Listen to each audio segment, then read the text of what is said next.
grew up in the 90s where Black women got relaxers. If you didn't have that biracial curly texture or naturally like straight hair, more than likely you got a relaxer.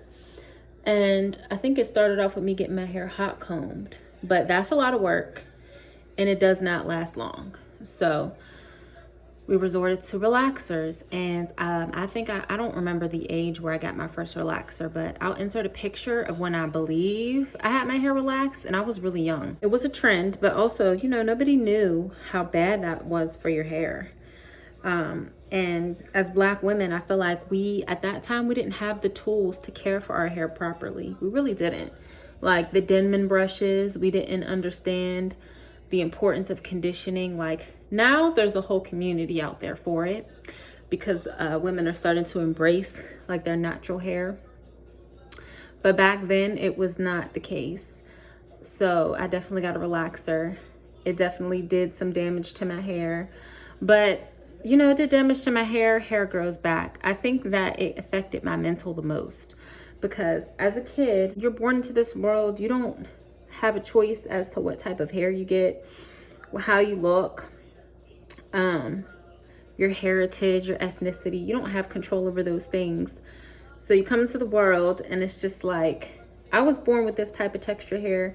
Therefore, even though nobody's looking me directly in my eye and telling me that it's frowned upon or not the favorite texture, subconsciously and subliminally the world is.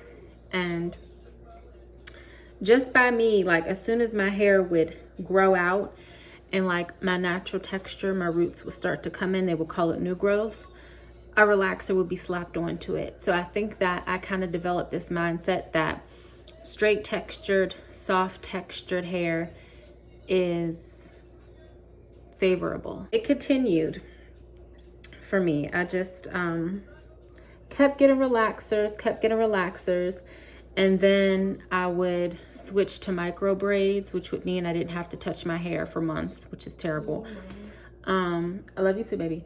I remember 3 months was probably like the time when I'd be like, I need to take out these micro braids. After those 3 months, I would probably slap on a relaxer. And anytime I would decide that I wanted to wear my natural hair out, I would straighten it. And it just continued. In high school, I started protective styling in terms of sew-ins. And it really wasn't protective styling. It was more of me just not feeling like dealing with my hair anymore. So I started doing my own sew-ins because I was in college and I couldn't afford going to the actual shop. And I would leave my sew-ins in for almost 3 months. 3 months was like the max for me. And I would just keep switching my leave outs because if you got a sew-in, you know, with the weave hair, it's often not our texture. So we have to flat iron it to get it to blend in, and that causes heat damage and then it causes breakage.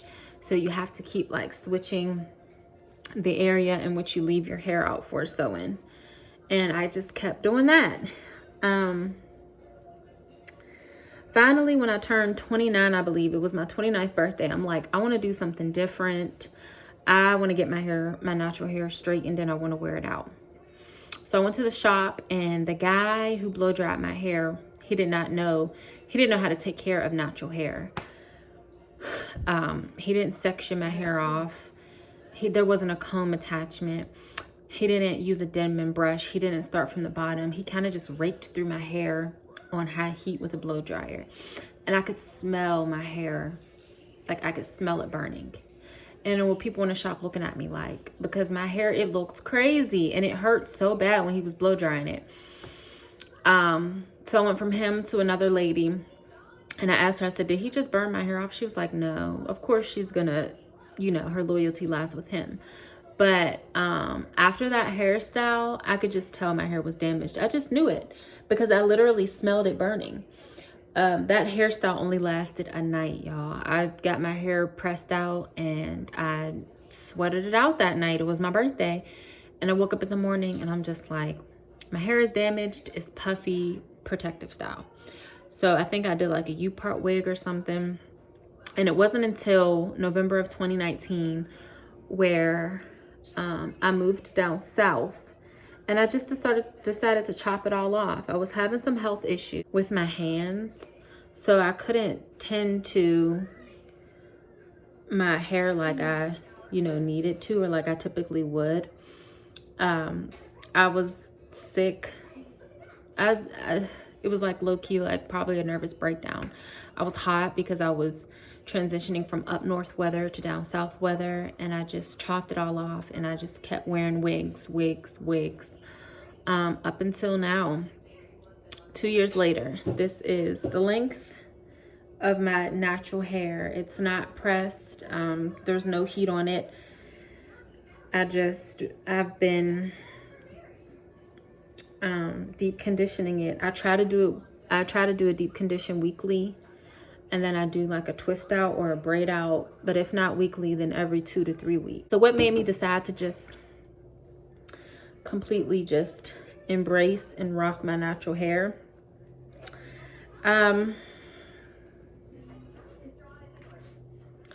I'd say moving down south, because women down here, they embrace the hell out of their natural hair, as they should. It's not even they don't even manipulate it. They just pick it out like they did in the 70s and in the 80s, and it looks beautiful, and it's just the ultimate sign of accepting oneself for who you are. Because as Black women, we have to be careful. There's a difference between protective styling and just straight up just like hiding your hair. And I think that I just got into that mode of literally hiding my hair. It was no longer because I wanted to protect it. Protect it against what?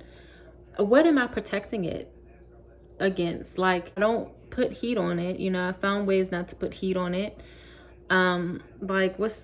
You know what I mean? I had to have that conversation with myself, and I had that conversation with my husband. And it's just something that was just in my heart that I was struggling with. Also, I'm at this point in my life where life has slowed down for me, and I'm just becoming a lot more reflective, trying to get to know myself a bit more, try to understand myself. And I struggle with dissociation. And after like a lot of reflection, I'm starting to realize that my natural hair plays a large role into why I don't feel connected with myself. And having natural hair and tending to it the correct way and making sure it's healthy requires a lot of, time and effort and energy and looking in the mirror. Like dissociation, the best way that I can describe it is, imagine looking in the mirror and not feeling connected to yourself. Almost as if you feel no connection to the person that you see in front of me. It doesn't even feel real that you're staring at yourself in the mirror. Like, it's just it's trippy. I don't even really like talking about it, but it's something I struggle with. When I look in the mirror, I feel nothing. Like, I have no connection with the person that I see.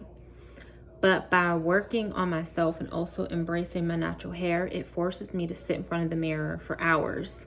Literally, this took me about 4 hours. And care for the one thing that I've tried to cover up all my life. As you guys can see, there's a line there's a line of demarcation between these twists, because I got lazy. Like, I blow dried my hair in the back on cool, but I didn't give that same energy in the front, because I just started getting a little bit overwhelmed. So that's why that looks like that, but it'll be okay once I pick it out. But so yeah, it's helping me a lot. And I get so many compliments. The compliments that you get as a natural woman from other natural women is just so uplifting. You don't even have to, it's just like a smile, a head nod. It's almost as if like, I see you embracing who you really are, regardless of how society has tried to make you feel about yourself. You are embracing who you are, and that's huge. So yeah, I made that decision, and you know, 2 months ago to just embrace my natural hair and wear it out indefinitely. And I threw away all my wigs, and I was going back and forth with myself because I just could not, I just knew it was just going to be a process, me trying to figure out how to do my hair in a way that works for me in my life, in a way where I would like it, and feel confident in it. And I was going back and forth. I'm like, I'm 2 seconds away from going back to Protective Stylings. But I went to go pick up my son, and I'm walking to his classroom, going through the courtyard, and there's this little girl. She's like, she was in a class below him, so she was probably 3. And I come around the corner and we make eye contact, and she looks just like me. She looks like me as a 3-year-old if I were to have been able to embrace my natural texture. And we just looked at each other, and I smiled at her and I said, hi. And she said, hi. And she ran to me and gave me a hug. And her teacher, which was my son's previous teacher, was like, see, she has the same hair as you, to the little girl. Because she's just been supporting me since the first day that she's seen my natural hair. She's like, you need to bring it out. You need to wear it out. And I whispered to the little girl, I said, I love your hair. And she was like, thank you. And y'all, I think about that almost every day, because seeing her face light up like that, but also seeing her made me think, I just felt like I came in contact with my childhood self. And me hugging her like that and telling her that her hair was beautiful was like healing to me. It healed a part of me somewhere.